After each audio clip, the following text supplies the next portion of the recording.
اگر آپ دیکھا جائے زرداری صاحب کے چہرے پہ بیماری کے اثرات زیادہ نظر آتے تھے بنسبت نواز شریف صاحب کے. تو ایک تو یہ ہے کہ وہ جو کیسز ہیں ان میں یہ بات جائے گی, لیکن غالباً وہ سمجھتے ہیں کہ اس کو ہم بائی پاس کر سکتے ہیں اس سٹیج کے اوپر. دیکھیں انہوں نے ایک نقطہ نظر پیش کیا, اس کے فائدے جو ہیں نا, نمبر 1 پہلا فائدہ اس کا پہنچتا ہے پارٹی کو. پارٹی میں زیادہ جوش, پارٹی میں زیادہ ولولہ, پارٹی میں زیادہ ایکٹیویزم پیدا ہوتا ہے, اور جو ڈیفرنسز پارٹی میں موجود ہیں وہ ختم تو نہیں ہوئے لیکن وہ وقتی طور پہ ایک سائڈ پہ چلے گئے ہیں. ایک سٹرائیڈنٹ ڈنڈے باز قسم کا نیریٹو جو ہے وہ ہمیں اس سے ڈومیننٹ نظر آتا ہے, اس حد تک کامیاب ہے. دوسرا یہ ہے کہ پنجاب کے اندر جو بہت سا پرو نواز طبقہ تھا, پرو پی ایم ایل طبقہ تھا, جس میں بزنس مین بھی تھے, مڈل لیول کے بزنس مین, جو اب اس پرابلم میں تھے کدھر جائیں, کیونکہ انہیں پتہ نہیں لگ رہا تھا کہ پی ایم ایل کیا کرے گی, پی ٹی آئی کیا کرے گی. دوسرا بیوروکریسی, جو بیوروکریسی کے اندر بھی جو انہوں نے اپنے لیے سپورٹ بلڈ کی تھی پنجاب کے اندر پی ایم ایل این نے, وہ بھی کافی حد تک کچھ لوگ تتر بتر ہو گئے تھے, کچھ ادھر ادھر ہو گئے تھے, ان کو بھی اب انکریجمنٹ ملے گی. اس کا مطلب یہ ہے کہ پنجاب کے اندر پی ٹی آئی کے لیے گورننس کے مسئلے میں اضافہ ہو جائے گا, گورننس کی مشکلات میں اضافہ ہوگا, کیونکہ اس سے بہت سے جو سپورٹ جو دب گئی تھی پی ایم ایل این کی وہ تھوڑی سی آگے آئے گی. اور شہباز شریف صاحب ساتھ ہوں گے. دیکھیں شہباز شریف صاحب کی اور یہ سوچ میں فرق رہے گا, یہ پارٹی کے اندر اس سوچ میں فرق رہے گا جو ہمیشہ سے تھا. ایک وہ اپروچ تھی جو ڈاؤن لیگ کی صورت میں نظر آئی کہ اداروں کو بھی حملہ کر دو, آج بھی اداروں پہ حملہ ہوا ہے, بلکہ عمران پہ کم ہے, اداروں پہ زیادہ ہمیں نظر آتا ہے. تو یہ اسٹرائیڈنٹ اپروچ ہے, لیکن اس کے ساتھ ساتھ ایک پیرلل تھنکنگ اپروچ نہیں میں کہوں, ایک parallel thinking P M L N میں موجود تھی ہے, وہ پیچھے چلی جاتی ہے, آگے آ جاتی ہے, لیکن یہ معاملہ آئے گا. لیکن اصل جو چیز ہے اس کی بنیاد پہ ہم یہ نہیں کہہ سکتے کہ فیز 2 یعنی اس کو عملی شکل پہنانے میں کتنی کامیابی ہوگی. آج کی کامیابی گارنٹی نہیں ہے, ان کے پاس ٹائم ہے فروری کے اینڈ تک. اچھا, مارچ میں ہونے سینٹ کے الیکشن, سینٹ کے الیکشن میں پی ٹی آئی کو میجورٹی مل جائے گی سینٹ کے اندر, کیونکہ ان کی پوزیشن مضبوط ہے. لہذا ان کی کوشش یہ ہوگی کہ فروری اگلے سال تک 2021 تک کسی طریقے سے یہ حکومت بھی چلی جائے, یہ پارلیمنٹ بھی چلی جائے, تاکہ ان کو نہ ملے.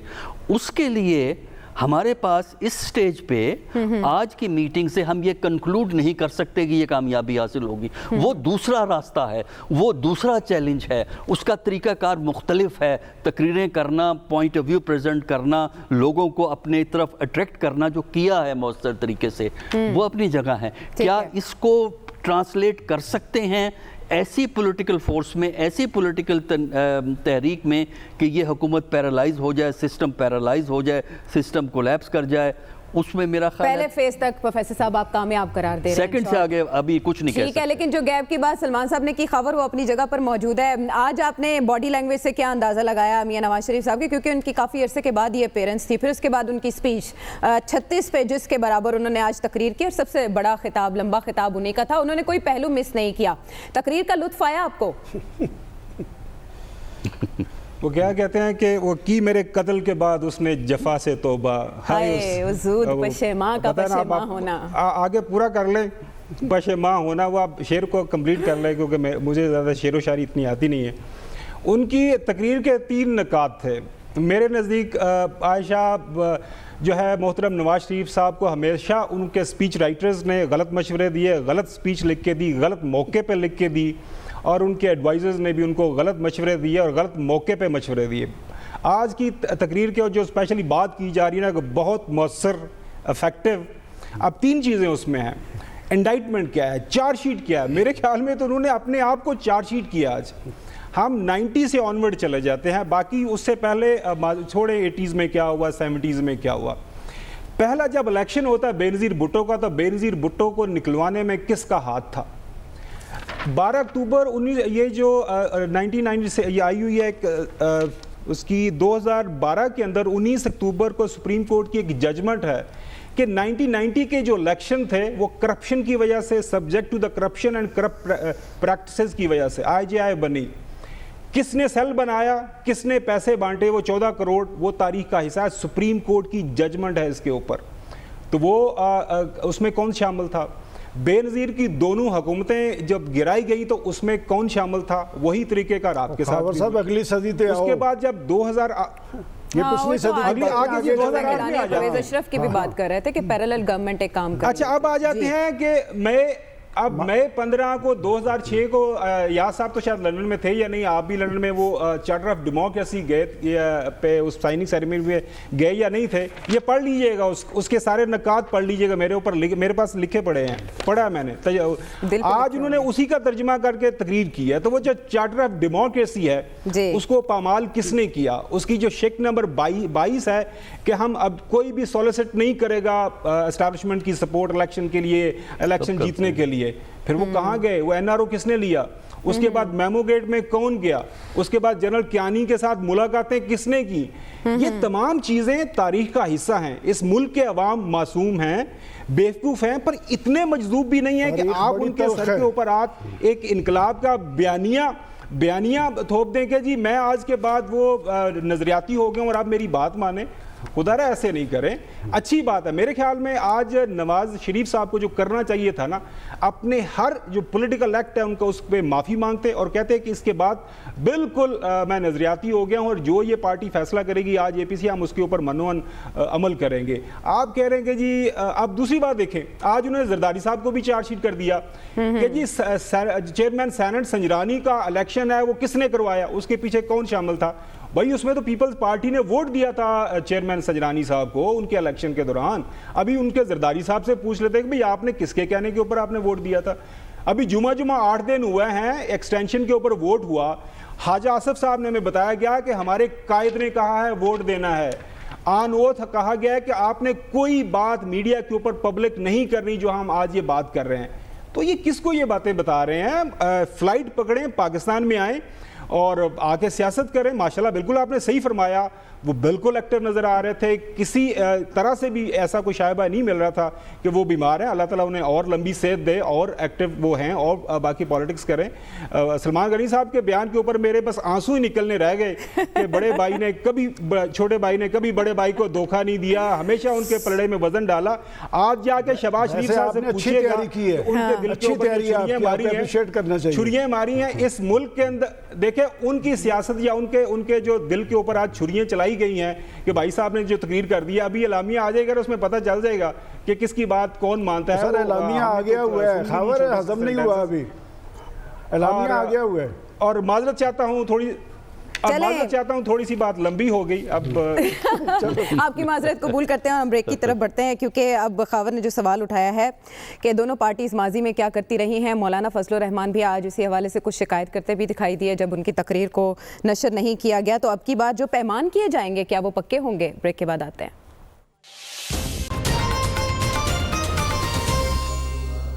ویلکم بیک ٹو دا شو. ایاز صاحب نے پروگرام کے آغاز میں بات کی کہ آج کی جو تقریر تھی وہ بہت اچھی تھی, لیکن plan of action Nawaz Sharif صاحب کی جانب سے نہیں دیا گیا.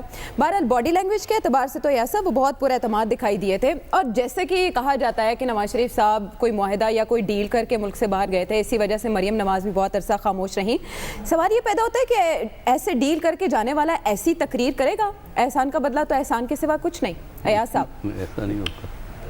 نہیں وہ آپ ان کی دفاع میں آپ یہ باتیں نہ کریں کہ ایسے ڈیل نہیں ہو, وہ آپ نہ کریں. وہ خود اپنی دفاع آپ سے بہتر کر سکتے ہیں, وہ آپ لینے دیجیے. ایاز صاحب نواز شریف صاحب نے آج ثابت کر دیا, پھر سے پہلی بار نہیں ثابت کر رہے, کہ اقتدار سے جب وہ باہر ہوتے ہیں تو ملک کے سب سے سیانے اور زیرک سیاستدان وہ ہیں. مولانا فضل الرحمان سے کہیں آگے انہوں نے مشرف کو جل دیا. سعودیہ گئے تو وہاں پہ جل دے کے لندن چلے گئے, جل دیا اور وہاں چلے گئے. یہ ایک عجیب مطلب داستان ہے جس پہ پتہ نہیں بہت کچھ کوئی سوان حیات ان کی لکھنی چاہیے, کہ ہم جیسے سوچ رہے تھے کہ دوبارہ ایسے وہ نہیں کر سکیں گے, انہوں نے وہی کیا. توسیع پہ نون لیگ کی سیاست کو چھوڑ, یہاں پہ چپ, کرتے کرتے وہاں پہ پلیٹلیٹس کا وہ سب کچھ کر کے پھر جل دے گے اور آج وہاں پہ امام خمینی بن کے یہ سارا جو ہے انہوں نے بوچھاڑ کر دی. اور ٹارگٹ آپ دیکھیں, انہوں نے عمران خان کو, آج مین ٹارگٹ ان کا عمران خان نہیں تھے, مین ٹارگٹ ان کا, میں اب کیا کہوں, ادارے تھے. اور اداروں پہ جب ایسے گولہ باری ہوتی ہے ادارے والوں کو اچھا نہیں لگتا. وہ جو ہیں جسے ہم اسٹیبلشمنٹ کہتے ہیں, جو بھی کہیں, سلمان غنی صاحب بہتر ایک لفظ لا سکتے ہیں, پھٹے والے کہیں, جو بھی ہے, وہ ایک خول میں رہتے ہیں, ایک ببل میں رہتے ہیں. آپ کا لفظ وہ ببل جب پنکچر ہوتا ہے تو ان کا اعتماد متزلزل ہوتا ہے اور وہ اس کیفیت سے کمفرٹیبل نہیں ہوتے. آج اتنی ڈائریکٹ اٹیک اور کوئی کر نہیں سکتا تھا جس طریقے سے کی, اور جس مدلل طریقے سے کی. یہ نہیں کہ انہوں نے ایسے کوئی گالم گلوچ دیا, انہوں نے ایک چارج شیٹ جیسے آپ وہ بناتے ہیں, بہت ایک جو ایک بہت عقل مند وکیل جیسے بنایا, انہوں نے وہ پورا ایک کیس پیش کیا.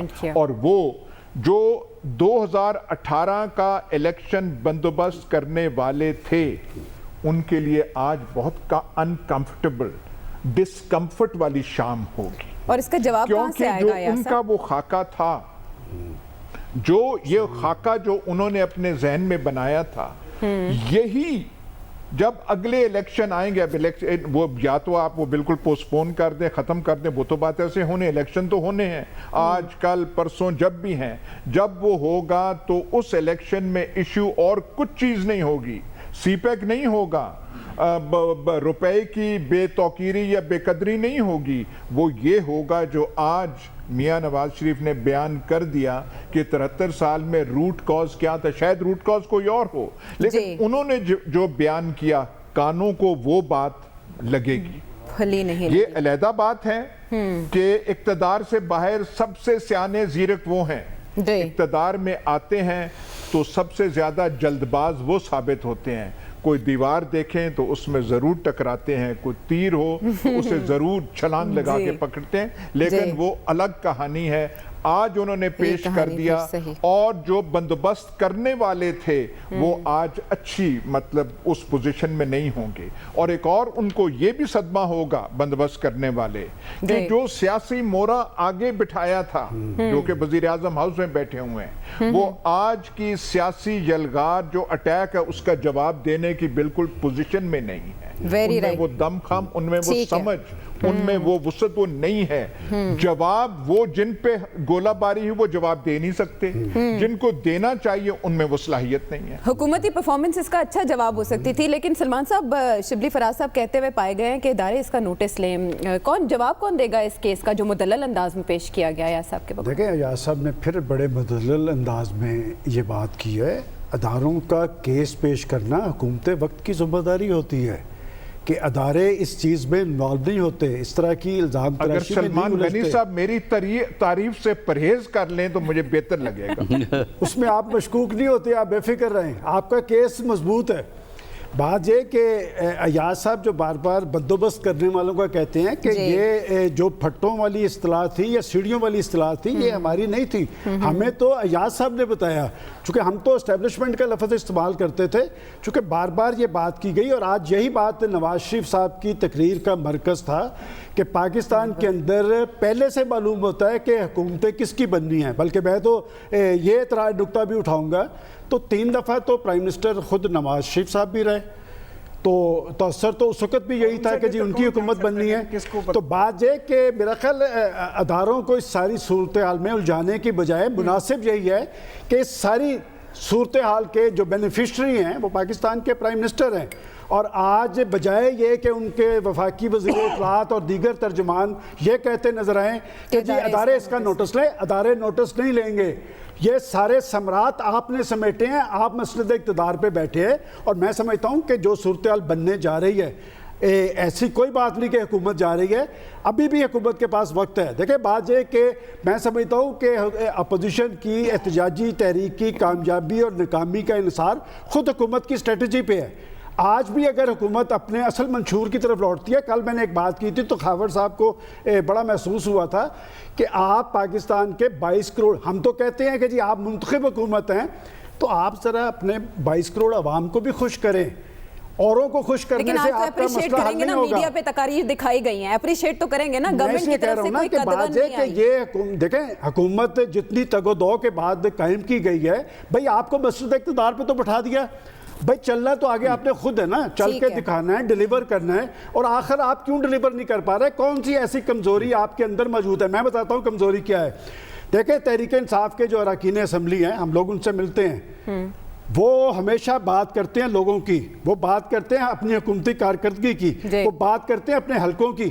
نہ آپ انہیں ڈیولپمنٹ دے رہے ہیں, نہ آپ انہیں نوکریاں دے رہے ہیں. بھوک اور ننگ کا ایک طوفان ہے, وہ تو بیچارے ہیں. اور وہ جو ان کے سپوکس پرسن ہیں, کچھ باہر سے آئے ہوئے ہیں, کچھ اندر سے ہائر کیے ہوئے ہیں, وہ لڑ رہے ہیں. جنہوں نے لیکن وہ بیچاری وہ جو تانیہ سندوس اور وہ ڈاکٹر کہاں گئے وہ سارے؟ بات یہی ہوتا ہے, ہم کہتے ہیں کہ آپ اپنے الیکٹڈ لوگوں سے بات کریں. اور میں فواد چودھری کو اپریشیٹ کرتا ہوں, اس نے آج سے 2 ماہ پہلے ایک بات کی تھی کہ ہماری حکومت کی کارکردگی اچھی نہیں ہے. تو بات یہ کہ اپوزیشن کی تحریک سے نبٹنے کا بہترین طریقہ یہ ہے کہ آپ یہ جو پاکستان کے پریشان حال لوگ ہیں, جنہوں نے آپ سے اچھی توقعات قائم کی تھی کہ آپ کے آنے سے سیاسی تبدیلی آئے گی, آپ لوگوں کو ریلیف دیں گے.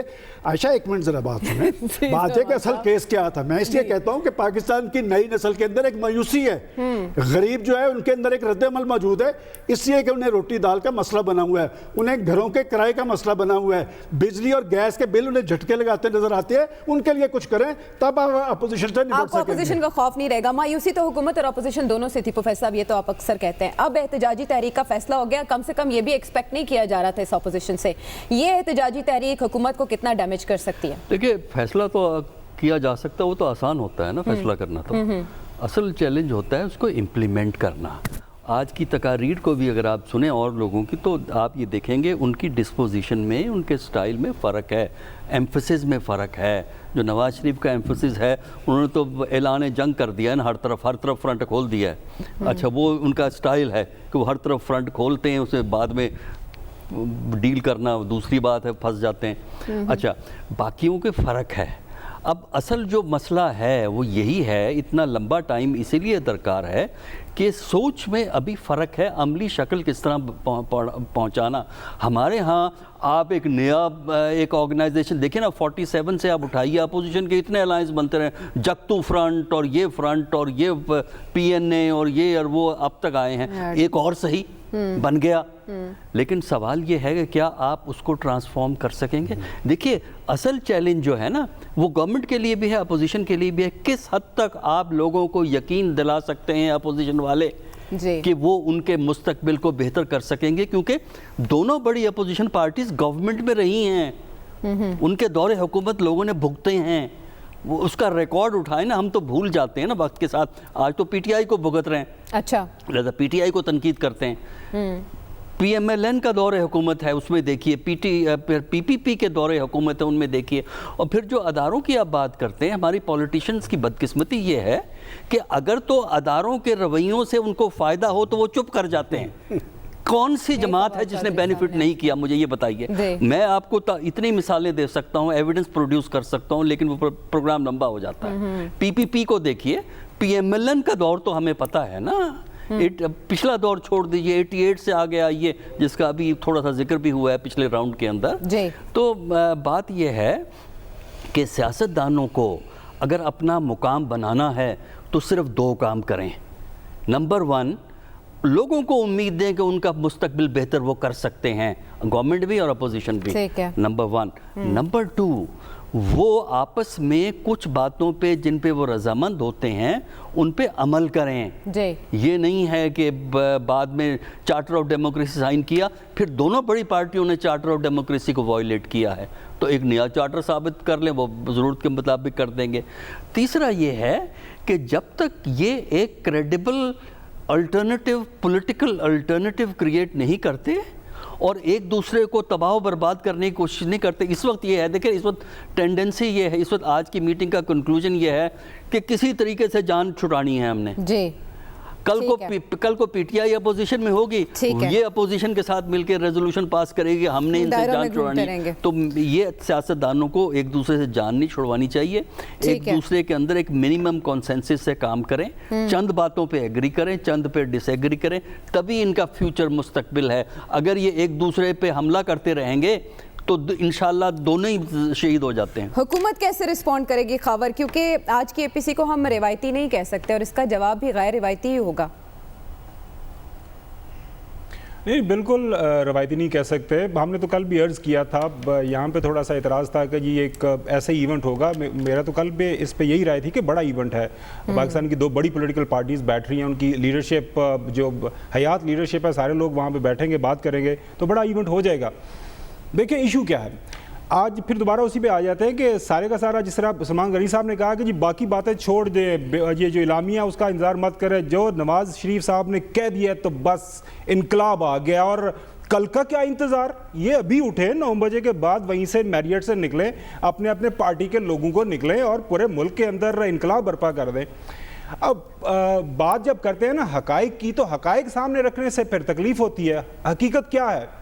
حقیقت یہ ہے کہ جب آپ کے کیس کا فیصلہ 12 سال قانونی قدغن کے باوجود، حدیبیہ کیس والا فیصلہ، وہ جو اس کے اوپر فیصلہ آپ کے حق میں آ جاتا ہے، تو عدلیہ بہت اچھی، عدلیہ آپ کے خلاف فیصلہ دیتی ہے، آپ کہتے ہیں نہیں یہ مجھے افسوس ہے کہ عدلیہ نے بھی فلانے کو سپورٹ کیا، اس کے بعد کہتے ہیں جی اسٹیبلشمنٹ نے کہ یہ کیا۔ اسٹیبلشمنٹ کے گھر میں کس بچپن سے لے کے، سیاسی بچپن سے لے کے بلوغت، جوانی، ادیڑ عمر، اب تو ماشاءاللہ اب جو ہے 70 سال کے ہو گئے ہیں، تو کس کو نہیں پتا ہے کہ آپ کے اسٹیبلشمنٹ کے ساتھ روابط کس طرح کے رہے ہیں؟ اب آپ ان کو یہ بتانا چاہ رہے ہیں کہ یہ جو رابطہ، میں آپ کا اپنا انداز ہے، اسی رابطے جو کیے تھے وہ میں نے نہیں میں اسی پہ کہہ رہا ہوں، میں بالکل نہیں غلط، میں تو سر یہ کہہ رہا ہوں کہ یہ میں آج امید یہ تھی، آج اے پی سی سے ہمیں کم از کم، مجھے تو کم از کم یہ امید تھی کہ یہ ہماری بڑی پولیٹیکل پارٹیز ہیں، کو کام کی بات کریں گی۔ آپ یہاں پہ ہوگی جی فلانے نے یہ کر دیا، علیمہ خان کے جو اثاثے کیسے بن گئے، سو جو ہے نواز شریف صاحب آپ کے لاہور کے سٹی پولیس چیف کا نام لینا بھی وہ نہیں بھولے گے جی، اب دیکھیں اس نے بھی کون سا بیان کر دیا۔ آپ کو وے فارورڈ دینا ہے، کون سی ایسی پولیٹیکل غلطی اس ملک میں ہوئی ہے جس میں پاکستان مسلم لیگ نون حصے دار نہیں رہی۔ اگر آپ کو آگے بڑھنا ہے تو پھر آپ کو آگے کی بات کرنی ہے، استعفے پہلے بھی لوگ مانگتے رہے، آپ بھی مانگ لیں۔ مسئلہ یہ ہے، میں دوبارہ سے بات دہرا دیتا ہوں کہ آپ نے جب اگلے الیکشن کی طرف جانا ہے تو وہ کون سا ادارہ ہے جو الیکشن کروائے گا جس کے نتائج آپ کو آگے کی بات کیا ہو سکتی ہے؟ اس سوال کے ساتھ بریک کے بعد ہم واپس آئیں گے۔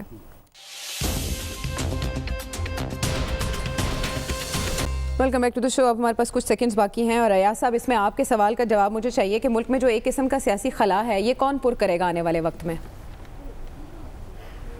دیکھیں نا، وہی مخمصہ ہے، میں آپ سے مختصراً یہ کہہ رہا ہوں لیکن میں جلدی کوشش کروں گا اپنی بات ختم کرنے کی۔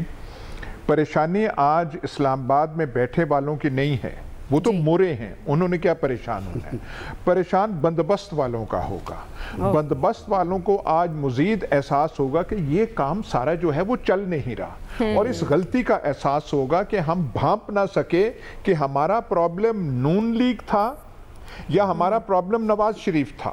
ان کا پرابلم نون لیگ نہیں ہے، نواز شریف ہے۔ اگر پچھلے الیکشن یہ فیئر اور شفاف کرتے تو نون لیگ نے میجورٹی میں آنا تھا، وزیر اعظم شہباز شریف بن جاتا، شہباز شریف وزیر اعظم بنتا تو نواز شریف کی خود بخود چھٹی ہو سکتی۔ وہ اسٹریٹجک غلطی تب وہ کر گئے، اب اس کا خمیازہ جی اپوزیشن کیا کرے گی؟ معذرت ہے صاحب کٹ کرنے کے لیے، یہ جو موو اپوزیشن نے چلانی ہے وہ فضل الرحمان اس میں ڈومینیٹ نہیں کریں گے، اور اس میں دونوں بڑی پولیٹیکل پارٹیز، اور یہ پولیٹیکل پارٹیز نہ سول نافرمانی کی بات کریں گے، نہ بجلی کے بل پھاڑیں گے، نہ پارلیمنٹ پہ حملہ کریں گے، نہ پی ٹی وی پہ حملہ کریں گے۔ یہ قانون اور آئین کے دائرے میں کوئی غیر ریاض صاحب کے بقول غلطی کا احساس، تو کیا غلطی کا یہ احساس ہمیشہ کے لیے ہے؟ پروگرام کے حوالے سے فیڈ بیک ضرور دیجیے گا۔ اگلے پروگرام تک کے لیے اللہ نگہبان۔